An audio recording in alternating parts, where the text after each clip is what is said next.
Good morning, everyone, and thank you for being here for such an important conversation this morning. I'd like to thank the organizers for having me here today, and also for helping remind this West Coaster what winter is actually like. It is 10 degrees and blue skies in Vancouver right now. I would like to begin by acknowledging the traditional territories upon which we are gathered here today. Most recently, the Mississaugas of the New Credit First Nation. I'd like to thank Elder Blue Waters as well for her beautiful way of grounding us here this morning. So the territory now known as Toronto, which is a Mohawk word for the place in the water where trees are standing, has a rich history for many nations, including, but not limited to, the Haudenosaunee, Wendat, Anishinaabe, and Algonquin peoples. I wish to express my sincere gratitude for our ability to gather here today on these beautiful territories. I would also like to recognize the courage and resiliency of residential school survivors and their families, and send love and strength to the families of the well over 1,000 missing and murdered Indigenous women and girls in this country.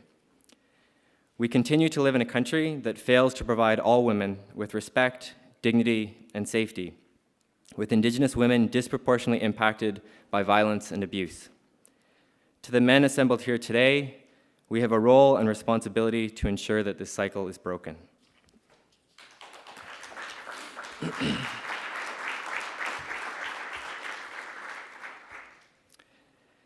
So from Alexa to Siri, we are asking more questions of our devices than ever before. These soothing mechanical voices mark a far cry from the whirring tones of dial-up modems, revealing how ubiquitous technology has become in the ensuing decades. Far more than a single machine one turned to for a pixelated array of instant messaging platforms and solitaire applications, we now exist in an era in which an entire digital world is being constructed alongside our physical spaces.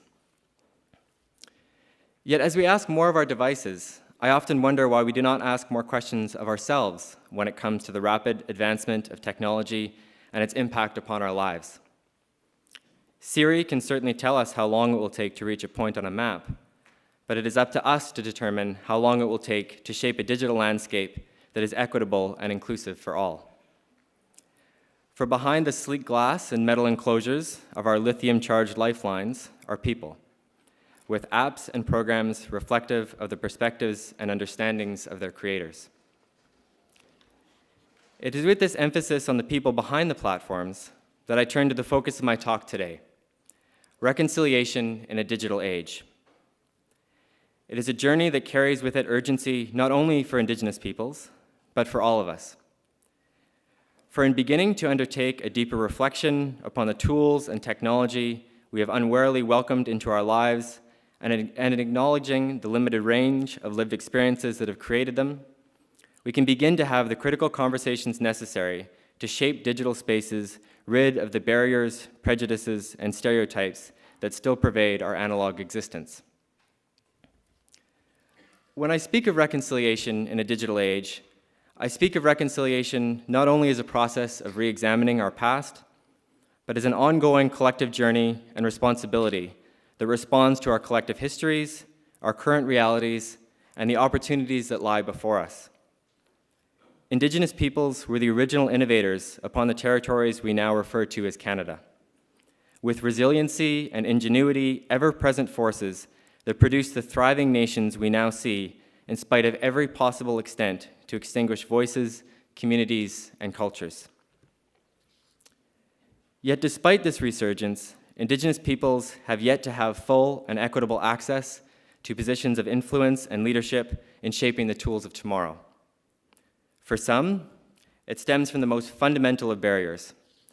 While the CRTC ruled in December of last year that access to broadband internet was a basic service for all Canadians, far too many Indigenous nations are grappling with either a complete lack of connectivity or connectivity far below the speeds which so many of us take for granted.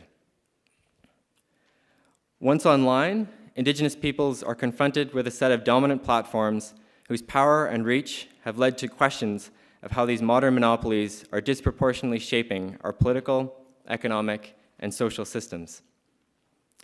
In an age of nation-to-nation relationships, what does this digital dominance hold for our future if the reach and influence of these companies is already beginning to exceed that of Western nation-states. And it is not merely the concern that so few companies hold so much power in our digital spaces, but also the fact that these dominant players fail to reflect the diversity of our communities. Of the 5 dominant technology companies, Amazon, Apple, Facebook, Google, and Microsoft, at least half of their workforces identified as white, while upwards of 74% in the case of Microsoft were male. Of the 5, only 2, Google and Microsoft, reported on Indigenous or Native American representation in their workforces, with both coming in under 1%. What is incredible is that, as is the case on so many fronts, these barriers and inequities haven't halted Indigenous innovation, creativity, resiliency, or resistance.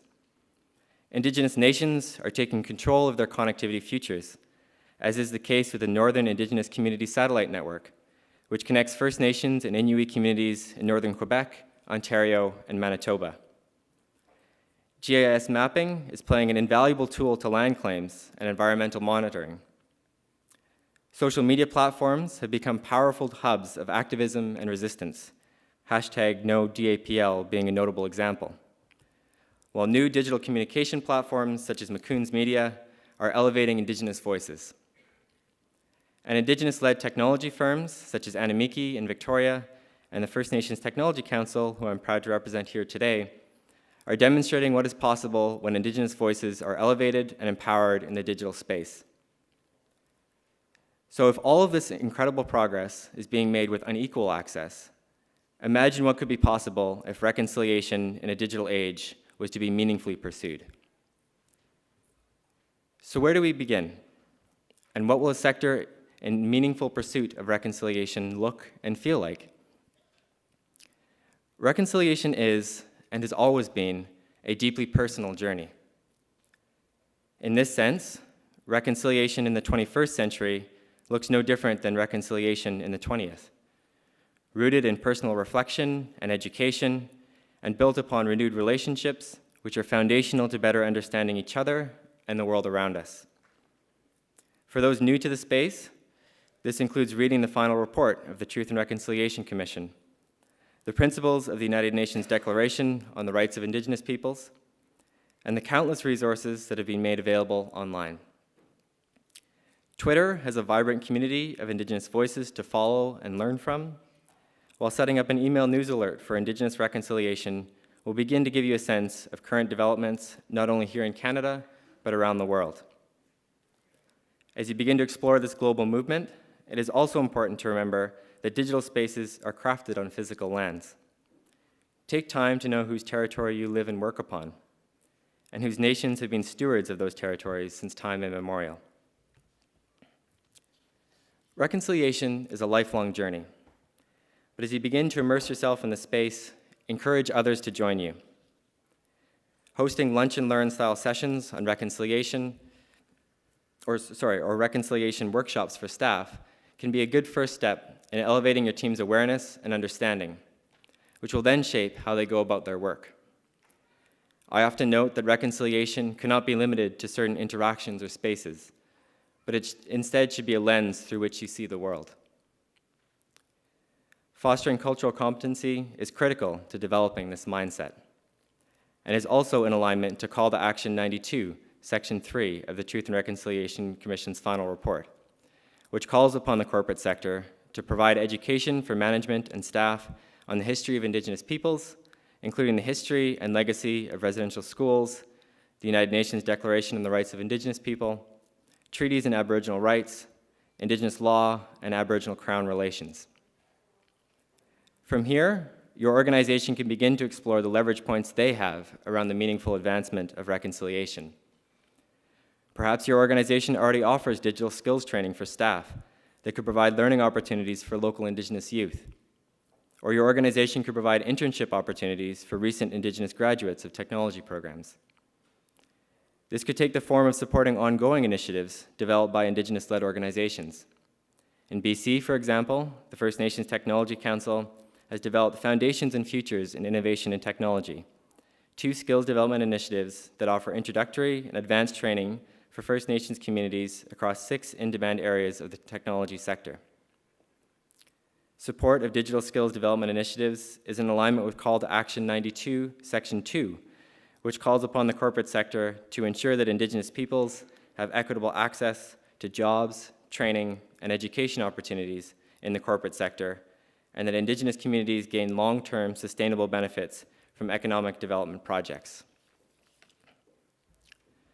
For those looking to deepen their commitment, a review of some of the reconciliation action plans produced by such organizations as Boeing, 3M, and KPMG in collaboration with Reconciliation Australia may provide a useful framework for developing a long-term strategy for your organization. RAP plans advance organizations through 4 stages of growth: reflect, innovate, stretch, and elevate, ensuring organizations are continually pushing themselves to go further in this space. Such deepening of commitments to reconciliation can include partnerships with Indigenous-led organizations for procurement opportunities with your organization, creating a welcoming space for Indigenous voices on your board of directors, or amending HR policies to include things like a cultural leave policy for Indigenous staff.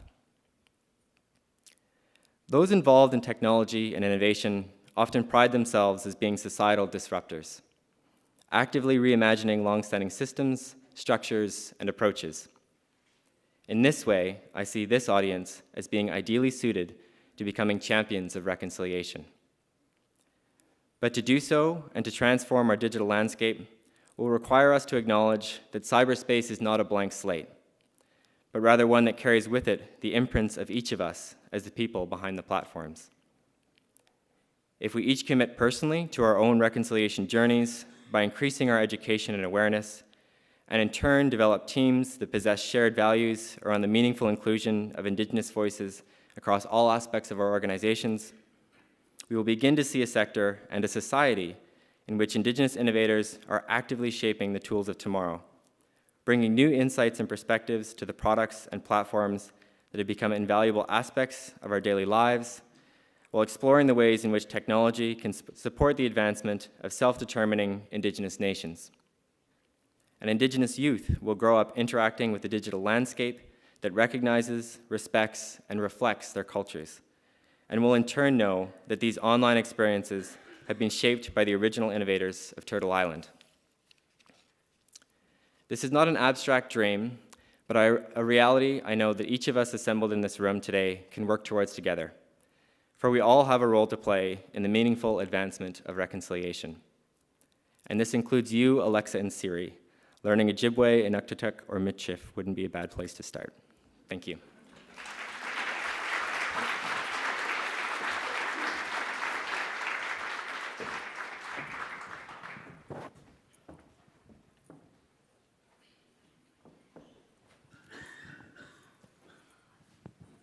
I love the original innovators phrase. It's great.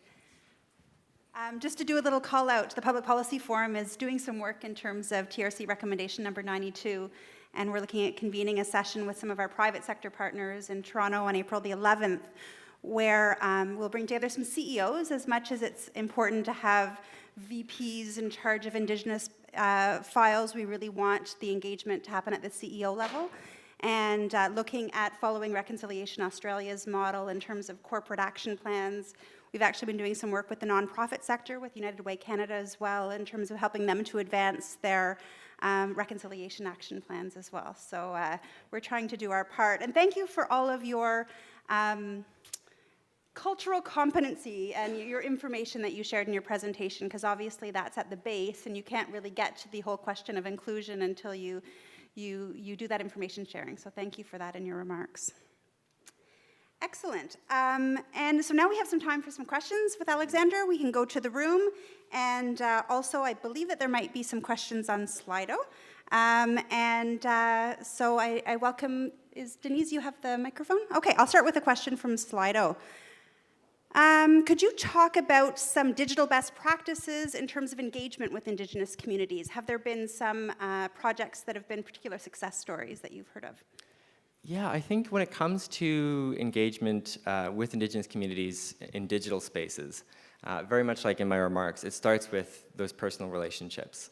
Oftentimes, there's projects that are digital in nature where an email seems like it would suffice, where really, for Indigenous nations, there's a long history of individuals and organizations coming into their nations and onto their territories, kind of clipboard in hand, wanting to do, sometimes with the best of intentions, initiate projects or initiatives without really co-creating. That we heard that earlier around human-centered design and really ensuring that those voices that you're designing for are part of the process from the beginning. And so I would really encourage all of, whether it's a project in a physical space or a digital space, it always starts with those personal relationships. So developing the trust before you attempt to undergo some fancy digital process and Yes. knocking on doors, picking up phones, and getting to know the individuals first. Yeah, and just one other piece I would add to that as well is really also questioning whether an app or whether a digital product is the solution you're looking for. We've had some people approach the Technology Council speaking of some ideas, and they're wonderful in theory, but then you're looking at connectivity issues in community, you're looking at issues of digital literacy, and in some cases, there's communities that still receive information by fax. So really making sure that you're working alongside your Indigenous partners and really co-creating these products will ensure that there's actually uptake and use when you're finally done the initiative. And so faxes, those are those big boxes? Yeah, Okay. yeah. Absolutely. We have government departments that still ask us for contracts by fax as well, so I know what you're meaning. Okay, this is interesting, and it's not necessarily, I guess it's at the base in terms of cultural competency as well, in terms of talking about Indigenous hiring in government in particular, and perhaps beyond. I think what you were saying earlier about communities being over-consulted, over-contacted, and I think there's the same question in terms of hiring as well, where there's a high need, and teams are looking to ensure that they have Indigenous leadership, Indigenous engagement, and so if you could talk a bit about that from an HR perspective. Yeah, I think it starts with really thinking through your organization as a whole. If you're bringing in, say, an Indigenous youth for a summer internship program, but expecting them to fit into the molds you have, then it's not really going to be a successful partnership. I spoke about cultural leave in my remarks, and what I mean by that is, for example, on the West Coast, there's potlatch ceremonies. So if you have Indigenous staff working for you, they may need to go home, back to their home nations, to participate in a potlatch. And how do you create space for that isn't sick leave or vacation time? Because it's really neither of those things. It's foundational to their identities. And if we want to create workspaces where people are bringing their best selves to work, we need to create space for that. And so it really begins with that foundational look across all of your HR policies at what you're doing to create truly inclusive spaces.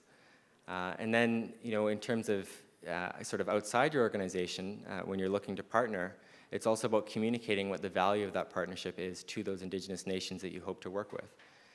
It can't just be sort of a checking the box on a form of we're doing Indigenous engagement. There has to be value there for your partners. And so really, in both cases, internal and external, it begins with that deep reflection of what's truly needed and really pushing for that really systemic change, and not just having some letterhead or some nice gestures, but really ensuring that your company culture is one that is truly welcoming and inclusive. I spoke with the former CEO of Reconciliation Australia last year, and he said, the true test for me is if I can bring an elder with me from my community, and if they can go into the head offices or the corporate boardroom of an organization we're working with, do they feel comfortable enough to stay there and to share a meal or engage in conversation? Do they feel welcome in that space? And so that's what it comes down to, is that really foundational assessment of where you're at as an organization.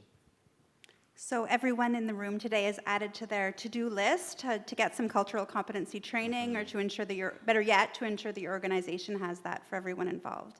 And I know for myself, having been to high school, university, I was never taught Indigenous history in any format, and it's something that I've learned as an adult. And my kids are not learning much more than I did, unfortunately. So I think in BC, you're much further ahead. And I think Ontario, I live in Quebec, and I think that possibly BC and Ontario are a bit ahead in that training and understanding of Indigenous history, but there's lots of improvements there for sure.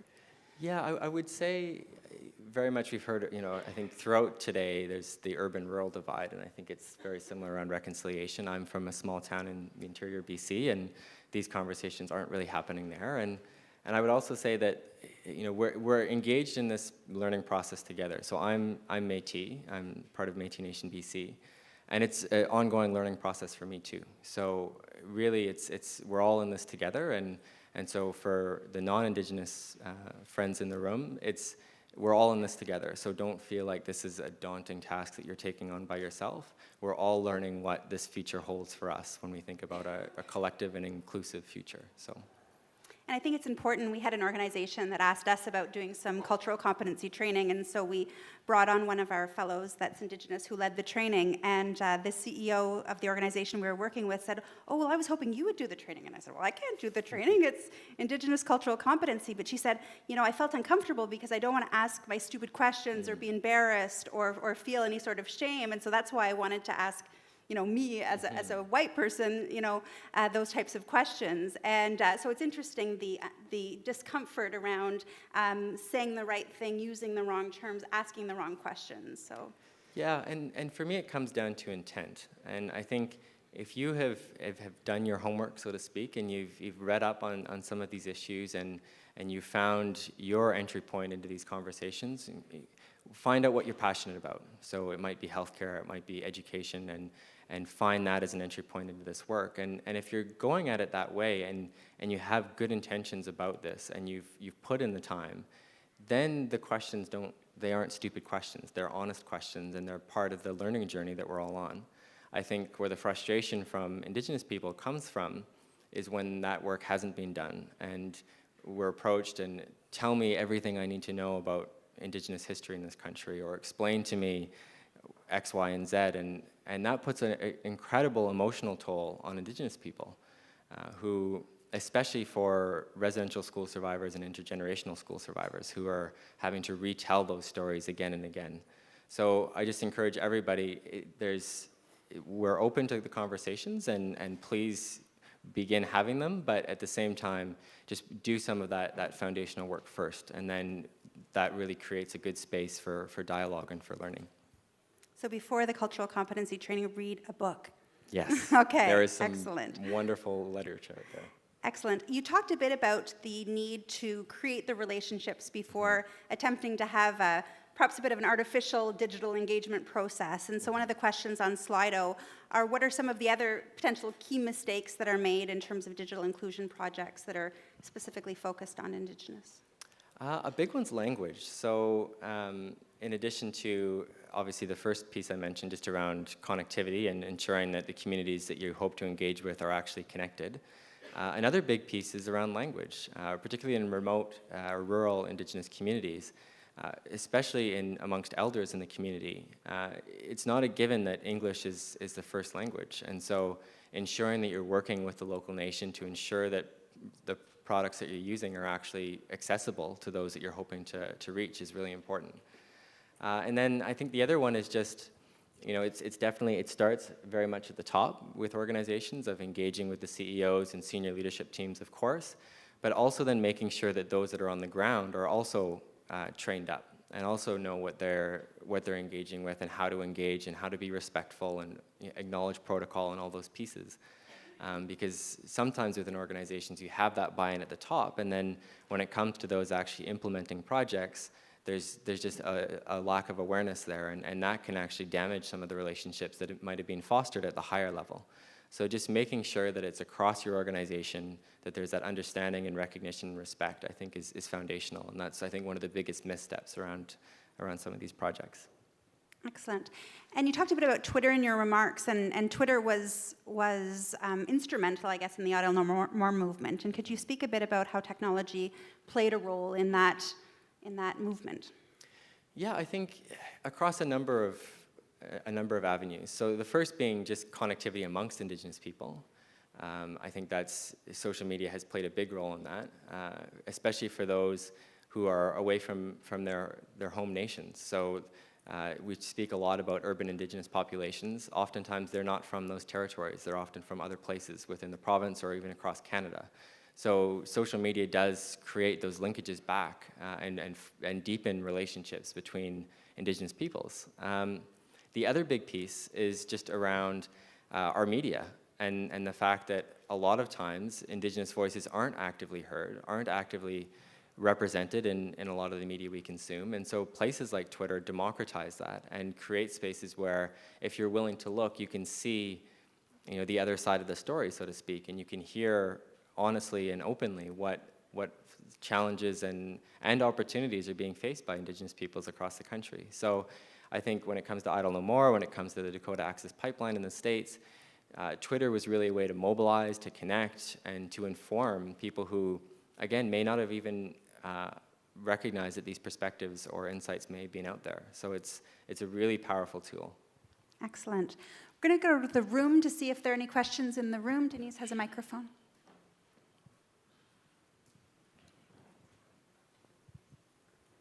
Hi, I actually just want to ask this question that's actually on Slido, and as you can probably tell from my accent, I'm not actually Canadian, I'm New Zealand, and many years working with Maori Indigenous communities in New Zealand, and I thought we had serious connectivity issues with our rural community, and then I come to this great land, and New Zealand could probably fit into Lake Michigan, so I just really want to tautoko to you to acknowledge how difficult it is to get the services that are really required here for Indigenous First Nations.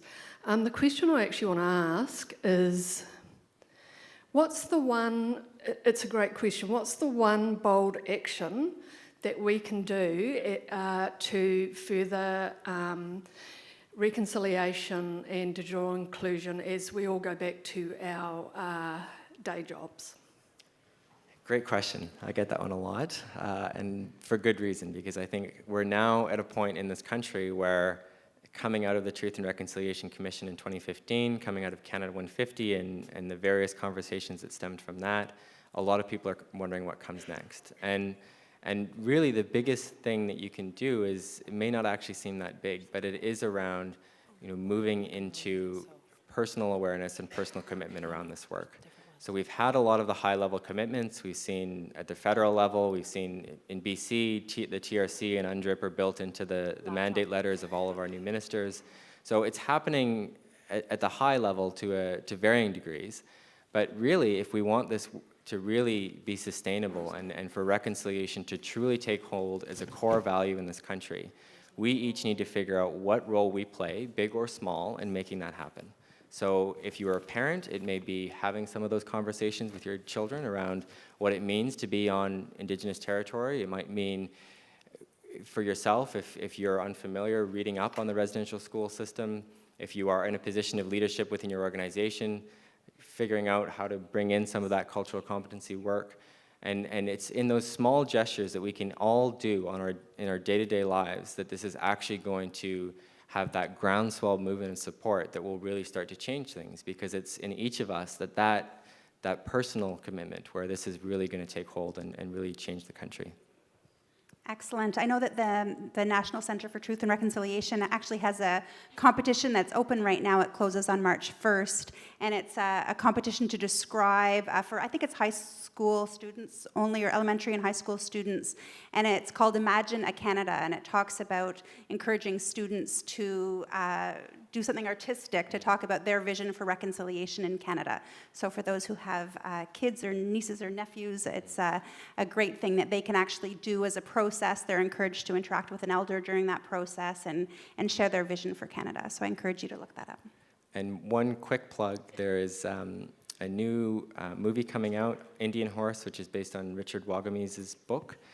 There's an accompanying website done by Anamiki, who I mentioned in my remarks, and they actually have a challenge around sort of personal commitments around reconciliation. So you can go to the website, indianhorse.ca, I believe, And there's actually a set of things that you can do, which are just sort of those foundational pieces, know which territory you're on. Another one is around the Moose Hide campaign, which raises awareness around missing or murdered Indigenous women. And there's a series of those which you can go through over the course of a few weeks and really start to deepen your awareness of the space as well. So that just launched, so I would encourage you all to check that out as well. And the last question is perhaps the most important, and it talks, I'm going to read it as in the exact words because it's nicely written. Is it fanciful to talk about broadband and digital gaps in Indigenous communities when we're hearing about a lack of drinking water and other basic needs? I think for me, it's a question for all of us is, why should this be a if-or for Indigenous communities? Why shouldn't we have everything, right? We live in a country in which there was a stat out a few years ago where Canada's ranking on the UN Human Development Index would slip from the top 10 to a rank in the 60s if it was just on the conditions of Indigenous people in this country. So we also each need to acknowledge that we live in a country where there are more kids in care now than at the height of the residential school system. There's over 120 boil water advisories in this country, some of which have been in place for decades. And these are all realities for Indigenous people. And so, yes, we should be talking about those as well. But for me, it's what are we doing to raise all of these issues and to eliminate all of these disparities. And the fact that it's 2018 and we're still talking about just access to clean water and access to education and access to resources for kids is unacceptable. And we need to be dealing with all of these issues comprehensively and now, because we can't lose another generation of Indigenous youth because of our failure to move. Excellent.